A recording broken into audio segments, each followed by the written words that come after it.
Another Formula One season ends this Sunday in Abu Dhabi, and with it, the career of another former world champion. If in 2021 it was Kimi Raikkonen, in 2022 it is Sebastian Vettel. Vettel, a four-time world champion, had announced in July that he will retire from the sport at the end of the season. In this video, we will look back at the celebrated racing career of Sebastian Vettel, a man hordes of F1 fans love to hate but hate to see go. Vettel's career spanned a little over 15 years. His introduction to the elite sport was quite interesting. Merely 9 seconds into his first ever F1 practice session for BMW Sauber way back in 2006, Vettel, then a teenager, collected his first fine for exceeding the pit lane speed limit on the way to the track. In 2007, he made his full-fledged Formula One debut at the US Grand Prix. He was released by BMW from test driver position to join Red Bull's junior team Toro Rosso midway through the 2007 season. And as it turned out, it didn't take long for Vettel, dubbed by German media as Baby Schumi, to show that he was a special talent, as he won the 2008 Italian GP under wet conditions, and also became the youngest driver in the process to win a Formula One Grand Prix at that point. Vettel joined Red Bull's main team in 2009, replacing the retired David Coulthard, and finished second in the Drivers' Championship, just 11 points behind Jenson Button. However, for the next 4 years, it was the Sebastian Vettel era, as the German clinched 4 consecutive championships. During this time, Vettel was rather infamous for his hot-headedness. If you don't remember, just ask Mark Webber about Multi 21. But he was always ahead of the pack and blew his competition away. There was something interesting in each of his championship victories.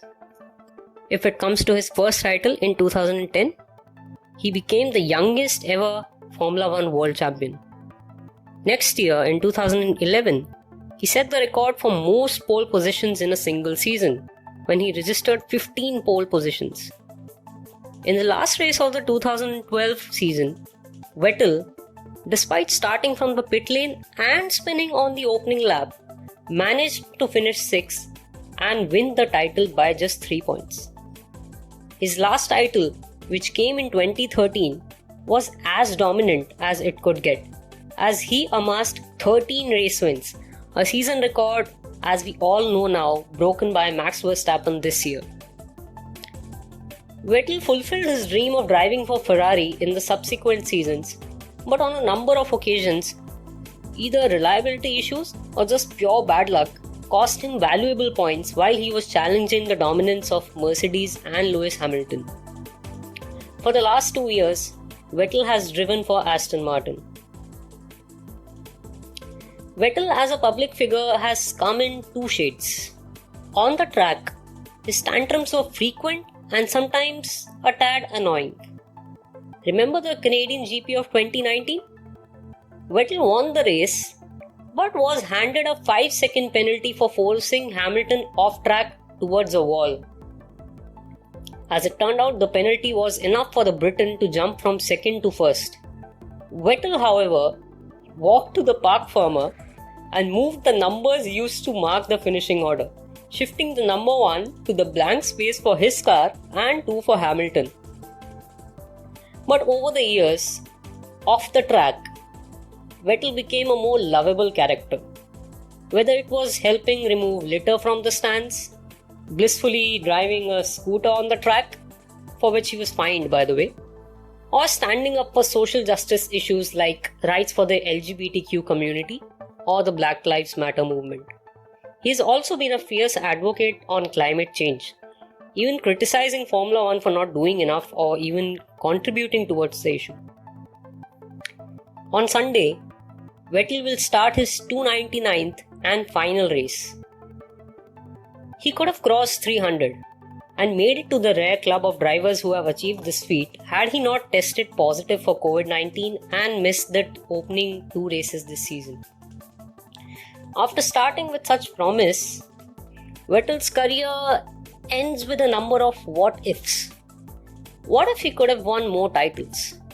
What if he could have finished with a higher stack of records akin to Hamilton perhaps? What if he could have handled a few moments on the track differently?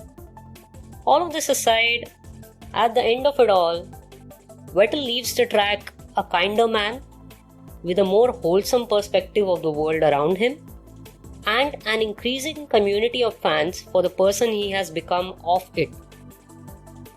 But then again, Fernando Alonso made his comeback to F1 at the age of 39 and is still going strong, so far as taking Vettel's seat for next season. Who is to say Baby Schumi won't return? Well, we'll be cheering him on if he does.